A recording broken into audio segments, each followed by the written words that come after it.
அழகே உன் பாடு அறிவேனம்மா. மசக்கைகள் மயக்கம் கொண்டு படிசாயும் வாழை தண்டு சுமையல்ல வாரம் சுகம்தான் அம்மா.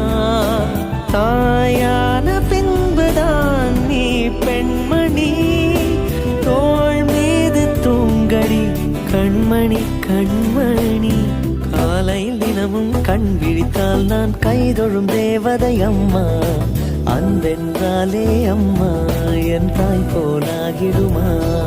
இமை போல் இரவும் பகலும் என்னை காத்த கண்ணையே, உனதன்பு பார்த்த பின்பு அதை விட வானம் பூமியாவும் சிறியது.